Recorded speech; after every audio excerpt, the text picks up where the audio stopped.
My father-in-law looked me dead in the eyes and said I should be grateful they let me sleep in their garage. I was holding his grandchild, his own blood, 8 months old, with her daddy's eyes and my stubborn chin. And this man, standing in his $3,000 suit in his perfectly manicured backyard, wanted me to say thank you for a cot next to the lawnmower. My name is Susie O'Connell. I'm 29 years old. And 3 months ago, I made the biggest mistake of my life. I moved into my in-laws' house after my husband Tyler got deployed to Germany. When Tyler first brought up the idea, it sounded almost reasonable. He was going overseas for 14 months. We had a 5-month-old baby. His parents had that big house with 3 empty bedrooms. His mother, Phyllis, actually cried when she offered. She said she wanted to help. She said family takes care of family. What she didn't mention was that I'd become their unpaid servant, their punching bag, and their personal ATM. I gave up our apartment to save money for our future home. Tyler and I had been married for 2 years, and we were finally getting our feet under us. We had $47,000 in our joint account, enough for a down payment on a starter home when he got back. Then I moved into the Brennan house. You know the type. Big columns out front serving no structural purpose whatsoever. A circular driveway designed purely for showing off. The kind of house that screams, "We have money," while whispering, most of it is credit card debt. But it looked impressive from the outside, which I would learn was the only thing that mattered to the Brennans. The first week was fine. Phyllis showed me to a nice guest room. Gerald helped carry my bags. Brooke, Tyler's older sister, even brought over a casserole. I thought maybe I had been too harsh in my private judgments. By week 2, things shifted. Phyllis mentioned the guest room was actually saved for her sister's visit. Would I mind moving to the space above the garage? Just temporarily, of course. The space turned out to be unfinished storage with a camping cot and a space heater that worked about as well as a birthday candle in a blizzard. I'm pretty sure I could have stored ice cream up there without a freezer, but I told myself it was temporary. Then they took my car. Well, they convinced me to let them keep it safe. Phyllis said the neighborhood had break-ins. She said I didn't need to drive anywhere anyway, since everything was right there at the house. And I, exhausted from sleepless nights with a fussy baby, handed over my keys like an idiot. I haven't driven in 3 months. Haven't had access to our bank account either. Gerald got himself added to the account and gave me a weekly allowance of $40. For me and a baby. Have you seen the price of formula lately? I could write a horror novel about diaper costs alone. The expensive diapers that didn't give Lily a rash cost about $28 a box. That left me roughly $12 for food. I started skipping meals so my daughter wouldn't go without. Lost 15 pounds I didn't have to lose. My phone got switched to their family plan too. For convenience, they said. What they didn't mention was they could see everything I did. The one time I tried to email Tyler the truth, Phyllis found it on the family computer and deleted it. Then she took away my laundry privileges as punishment. I spent 2 weeks hand-washing baby clothes like a Victorian washerwoman while my knuckles cracked and bled. 2 weeks ago, Gerald decided the gutters needed cleaning. He decided I should be the one to do it. His exact words were that I needed to earn my keep. So I climbed that rickety ladder, made it about 15 feet up, and the whole thing shifted. I grabbed for the roof, missed, and came down hard on my left ankle. The pain was white hot, like someone drove a nail through my foot. Phyllis heard me scream. She looked at my ankle swelling to the size of a grapefruit and told me to walk it off. No doctor, no ice, just walk it off. So I hobbled around for 2 weeks doing chores on an ankle that turned purple and yellow and made sounds no ankle should make. Through all this, I told no one. My dad, Patrick O'Connell, raised me by himself after my mom left when I was 7. He worked construction his whole life, built houses, built buildings, built me. He taught me to be strong, independent, to never let anyone push me around. And here I was, being pushed into the ground. I couldn't tell him. The shame would have killed me. But last Friday, Dad decided to drive 200 miles to surprise his granddaughter for her unofficial 8-month birthday. He pulled up just as I was limping across the lawn, Lily on my hip, groceries in my other hand. I had walked 2 miles to the store and back because I had no car. My ankle was screaming, and my father saw everything. He watched me struggle up the driveway. Then he asked where my car was. I told him his mom took it, that I was lucky they let me stay. My father's face went through 7 emotions in 3 seconds: confusion, anger, rage, more rage, and finally something that scared me more than all the others: calm, complete calm, the kind that comes right before a hurricane makes landfall. He opened his truck door and spoke 4 words that changed everything. "Get in the car. We're fixing this tonight." I didn't know what that meant, but the look in his eyes told me the Brennans had just made a very serious enemy. And Patrick O'Connell didn't lose fights. Not ever. Before we continue, if you're enjoying this story, please subscribe and tell me in the comments where you're watching from and what time is it there. I see every comment and it makes my day. Thank you so much for your support. Now, back to what happened. My father drove us to a diner 3 towns over. He said he didn't want anyone reporting back to the Brennans. At the time, I thought he was being paranoid. Later, I realized he was being strategic. Everything Dad did from that moment was strategic. The man spent 35 years in union construction. He knew how to deal with bullies. And the Brennans, he told me over coffee, were running one of the oldest cons in the book. I told him everything that night. Every humiliation, every stolen privilege. The words poured out like water from a broken pipe.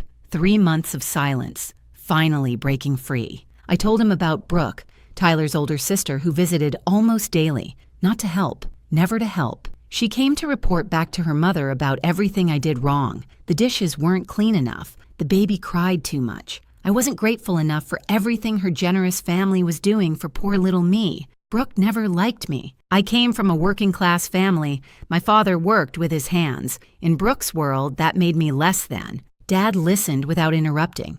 When I told him about Phyllis monitoring my emails, his knuckles went white. When I mentioned the latter, I thought he might flip the table, but he just nodded and asked one question. "What else haven't you told Tyler?" That's when I broke, because I hadn't told Tyler anything. Every video call, his parents were in the room, listening, monitoring. If I tried to text something real, they checked my phone. I was completely cut off from my own husband, but it was worse than that. Phyllis called Tyler regularly on her own phone, gushing about how wonderful everything was, how happy Susie seemed, how grateful I was. She made it sound like I was thriving. And Tyler, stuck on a base 6,000 miles away with limited internet and no reason to doubt his own parents, believed every word. Dad asked about the bank account. I told him Gerald handled everything. I got my $40 on Mondays, and that was all I saw of our money. Dad asked if I still had login access. I said I thought so. I'd never actually tried since moving in. My father smiled then. Not a happy smile. The kind a chess player makes when they see checkmate 3 moves away. He dropped money on the table and said we were going to Kinko's. Kinko's at 11 at night is a strange place. There was a guy in a bathrobe making copies of something I chose not to look at. And there was me, logging into a bank account I hadn't seen in 3 months. The numbers didn't make sense at first. We should have had around $47,000. Tyler's military pay had been depositing automatically. There should have been more by now, not less. But the screen showed $8,200. Nearly $39,000 had vanished. Dad pulled up a chair and said we should look at the transaction history. We printed page after page, and the story they told was ugly. Transfers to BB Holdings, LLC. $15,000 over 3 months. I had no idea what that was until Dad searched and found Brooke's Instagram boutique. She'd been selling healing crystals to gullible women, rocks that looked like they came from a parking lot after a rainstorm. 0 real customers and apparently 0 conscience about where its funding came from. Cash withdrawals every few days, big ones. 500 here, 300 there. The pattern matched Phyllis's lifestyle perfectly. Her twice-weekly salon appointments, her shopping trips to stores I couldn't afford to walk into, her lunches with church ladies where everyone pretended to be humble while comparing designer handbags, marina fees and boat club memberships. Gerald didn't even own a boat, but he liked hanging around people who did, using our money to fund his fantasy life. And then Tyler's credit card, restaurant charges, bar tabs, golf fees, all local, all recent. All impossible for a man stationed in Germany. Gerald had been using his own son's identity while his daughter-in-law starved in his garage. My father said something I'll never forget. He leaned back and said, "I've seen mob accounting that was more subtle than this." He wasn't wrong. The Brennans hadn't even tried to hide it. They were so confident I would never check that they'd left a trail a blind accountant could follow. Dad was already on his phone. He had a friend, a retired paralegal named Maureen Walsh, who owed him a favor. He was calling it in tonight because what the Brennans had done wasn't just cruel, it was criminal. But first, we needed to reach Tyler directly, without his parents listening. Maureen Walsh showed up at Kinko's at midnight in fuzzy pink slippers and a Michigan sweatshirt. She looked like someone's grandmother arriving to bake cookies. She was not there to bake cookies. Within 5 minutes of reviewing our printouts, she'd identified 3 criminal charges the Brennans could face: financial exploitation, fraud, and the big one, identity theft. Using Tyler's credit card without permission wasn't just disgusting. It was a federal crime, and the military takes financial crimes against service members extremely seriously. Maureen said the consequences were significant, prison time significant, but we had a problem. When I first moved in, Phyllis had me sign a stack of paperwork. Insurance forms, she'd called it. Emergency contacts. I'd been exhausted with a 5-month-old who wasn't sleeping. I signed whatever she put in front of me. Who reads paperwork from their mother-in-law? One of those documents was a limited power of attorney giving Gerald authority over financial decisions. That's how he'd gotten added to our account. He had my signature on paper. Never mind, I had no idea what I was signing. Maureen asked if I'd signed willingly with full understanding. Had anyone explained what it was? Had I been given time to read it? No to all 3. She made a note. Fraud can occur when consent is obtained through deception. This might qualify. Dad asked about reaching Tyler directly, without the Brennan filter. Maureen agreed it was critical. If Tyler didn't know what was happening, he needed to hear it from his wife first, not from lawyers or investigators. The problem was how. Tyler had limited internet time on base. Every number I had for him, his parents knew too. If I called through normal channels, Phyllis would find out within hours. That's when Dad pulled out his ancient flip phone. The man refuses to upgrade. Says smartphones are for people who don't have enough to think about. But that night, his stubbornness saved us. He scrolled to a name from decades ago. Sergeant First Class Raymond Booker, an Army buddy who now worked logistics at bases across Europe, including Tyler's base in Germany. Dad made the call right there at Kinko's. It was after 6 a.m. in Germany. They exchanged the kind of greetings old soldiers exchange, brief, profane, and oddly affectionate. Then Dad explained everything. A message would be delivered. Tyler would call a number his parents didn't know. It might take a day, but it would happen. We left Kinko's with a folder full of evidence and something I hadn't felt in months: hope, tiny and fragile, like a candle in a hurricane, but real. Dad drove us to a motel, not a nice one, the kind where the ice machine has been broken since the Clinton administration, but it was warm, and it wasn't the Brennan house. Lily fell asleep immediately in my arms. Babies sense stress. That night, with my father keeping watch by the window, she slept more peacefully than she had in months. I couldn't sleep, though. I lay there going over the numbers. $15,000 to Brooke's crystal scam, $8,000 in cash for Phyllis, thousands more to Gerald's boat club fantasy. Money that was supposed to be our future home, our daughter's security, gone. The call came at 2 a.m. Unknown number on Dad's flip phone. When I answered, I heard the voice I'd been missing for 3 months. Tyler sounded confused at first. He'd gotten a strange message from someone he didn't know, telling him to call this number urgently. Was everything okay? Was Lily all right? I started crying before I could stop myself. 3 months of holding it together came out in one overwhelming wave, and when I could finally breathe again, I told him everything. When I finished, there was silence. Long enough that I thought the call dropped. Long enough that a terrified part of me wondered if he'd believe his parents over me. Then Tyler spoke. 4 words that put my broken heart back together. "I believe you, Susie." He believed me. Without hesitation, without demanding proof, without making excuses for his family. He believed his wife. Tyler had questions, lots of them. Then he told me what he was going to do. First thing in the morning, he was going to his commanding officer. Identity theft against a military spouse was taken seriously. His parents had committed federal crimes, and Tyler intended to make sure they faced consequences. But that wasn't all. His father's 60th birthday party was Sunday. The whole family would be there. Neighbors, business partners, church friends. Everyone the Brennans had spent years impressing with their perfect family image. What if, Tyler asked, he made a surprise video call to wish his father happy birthday? What if that call didn't go the way Gerald expected? I could hear the cold anger in his voice. This wasn't just about justice anymore. This was about exposure, about ripping away the mask and showing everyone the real monsters underneath. I told Tyler I loved him. He said he loved me too.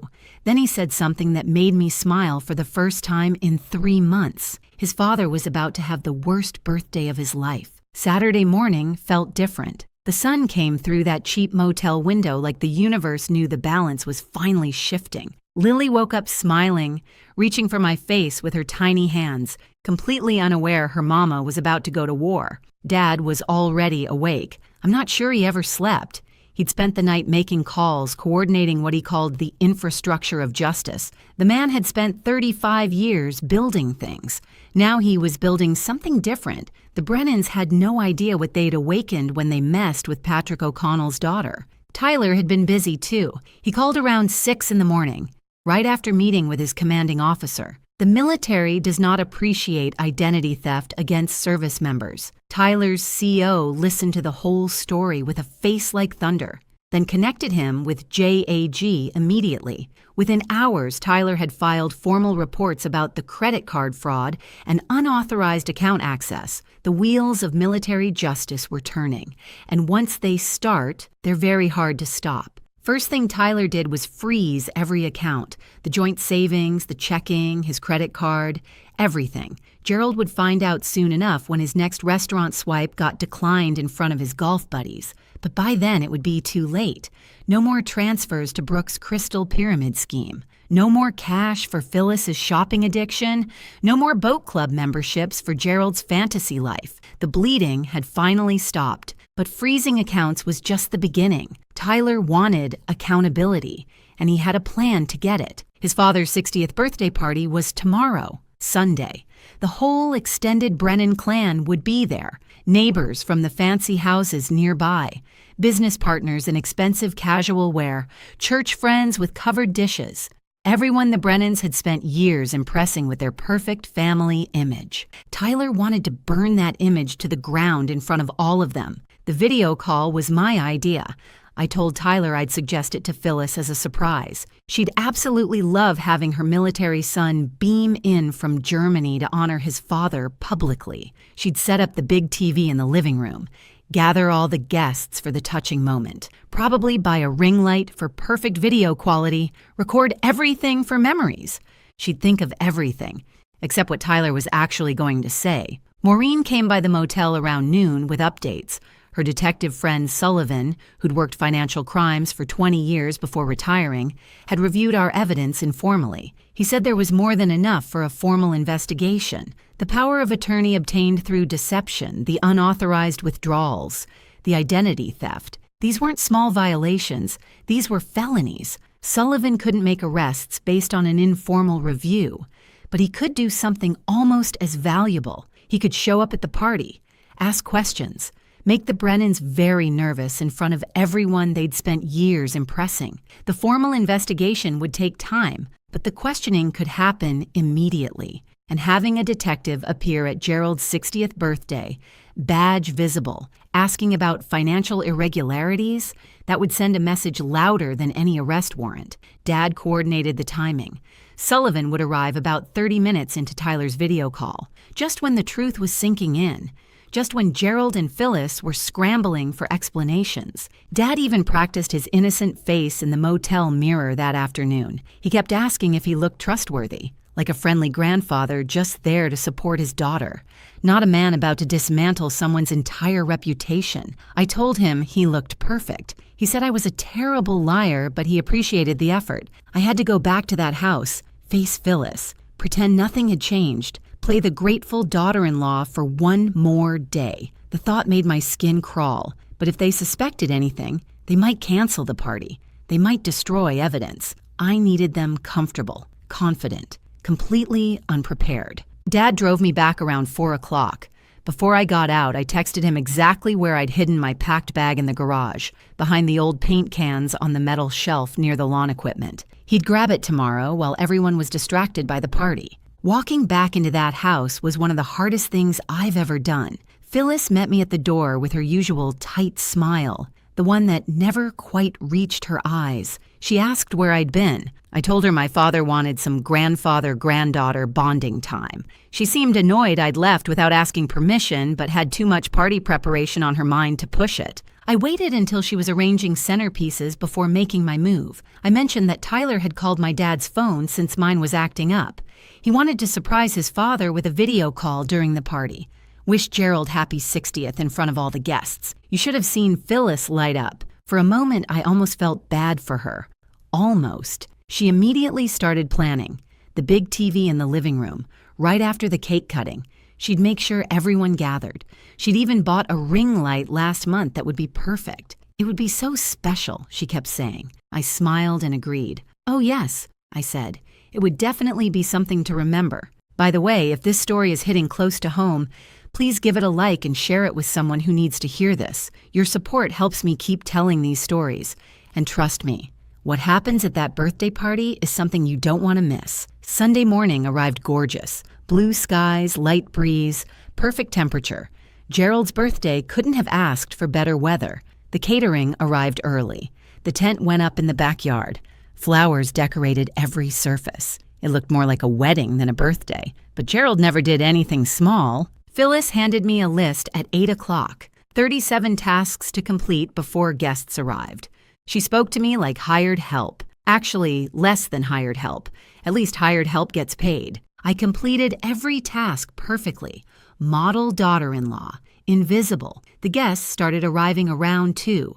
Business partners, neighbors with expensive wine, church friends with covered dishes. Brooke made her entrance in an outfit that probably cost more than my entire wardrobe, air-kissing her parents like she hadn't seen them 2 days ago. I watched them all. These people who smiled at me at Christmas while I starved in their friend's garage. These people who believed Phyllis's lies about my mental health. In a few hours, they would know everything. Gerald held court in the backyard, accepting compliments on the party, the house, his successful life. He looked so confident, so secure at the center of his perfect world. I wondered if he'd recognize this moment later as the last time he was ever truly happy. At 4 o'clock, Phyllis announced it was time for the video call. Everyone should gather in the living room.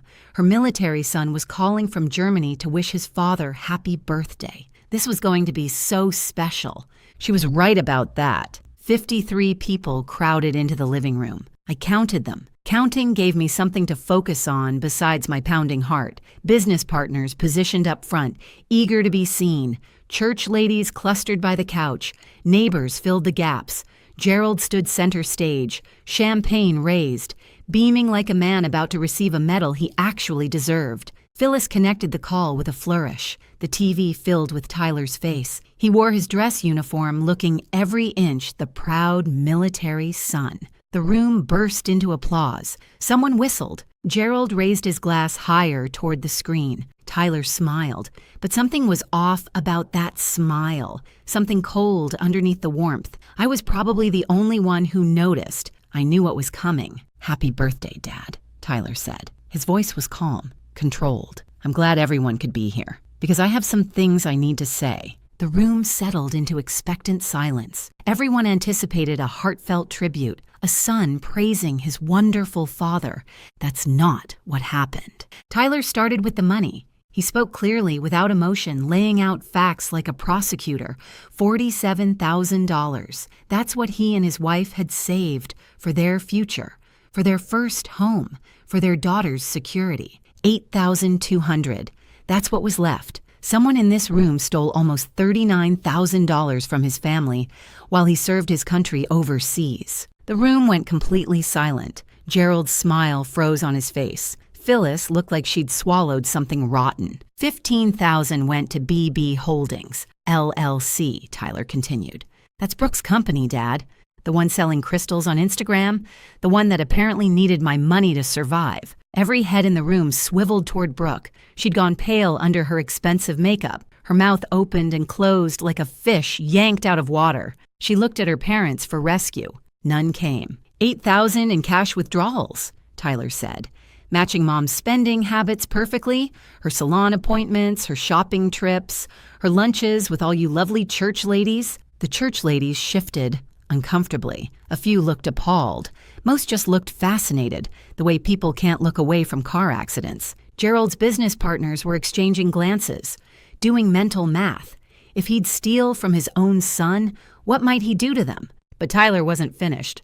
There's also my credit card, the one I've never given anyone permission to use. Someone's been charging restaurant meals, golf fees, bar tabs, all local, all while I've been stationed in Germany. His eyes found Gerald through the camera. Dad, want to explain how that's possible? Gerald's face had transformed, confident to confused to angry to something I'd never seen before. Fear, real fear. His mouth opened, probably to spin some lie. He never got the chance. The doorbell rang. Phyllis, operating on hostess autopilot, answered it. Detective Sullivan stood on the porch, badge visible. He apologized for interrupting the party, said he was following up on a report of financial irregularities. He had questions for Gerald and Phyllis.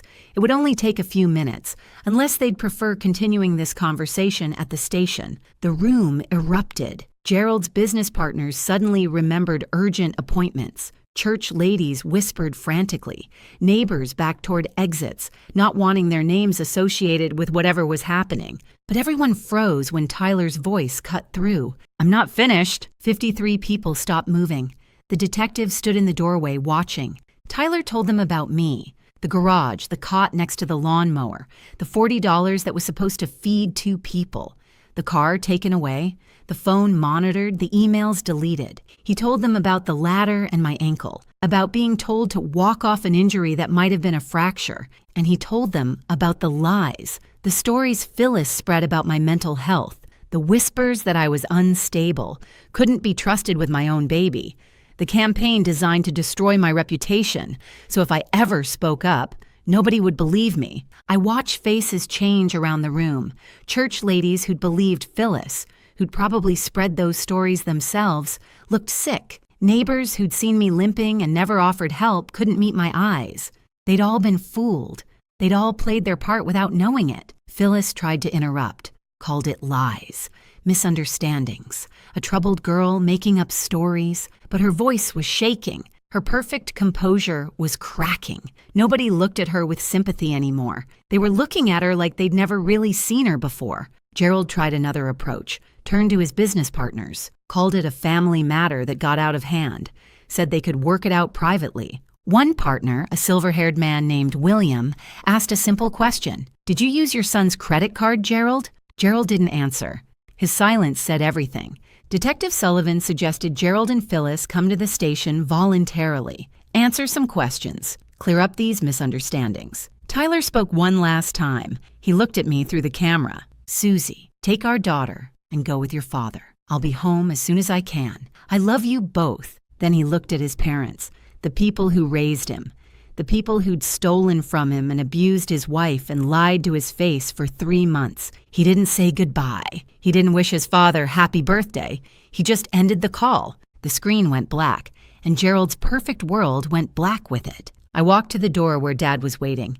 He had my bag from behind the paint cans. Lily's car seat was ready in his truck. Phyllis grabbed my arm as I passed. Her nails dug into my skin. She hissed that I'd regret this, that she had lawyers, connections, people who owed her favors. I looked at her hand on my arm, then at her face. This woman who'd made my life a nightmare for 3 months, who'd smiled while stealing my money and starving me and freezing me and isolating me from everyone who loved me. I smiled at her.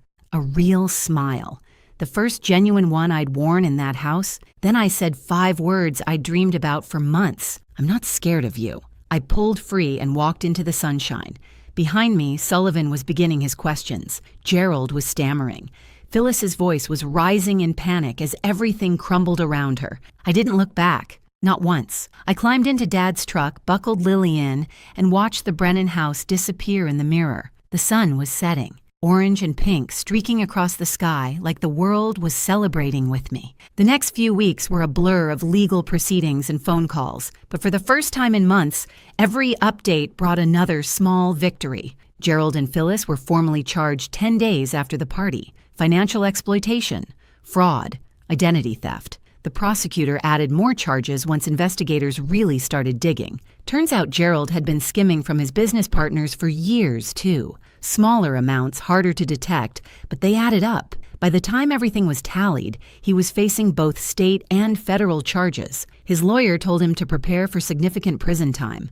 Phyllis tried playing victim, told anyone who'd listen that she had no idea about the financial crimes. Nobody bought it. The evidence showed she'd been an active participant in everything. The cash withdrawals matched her shopping trips. The communication monitoring was her project. The lies about my mental health were her creation. She was facing her own charges now.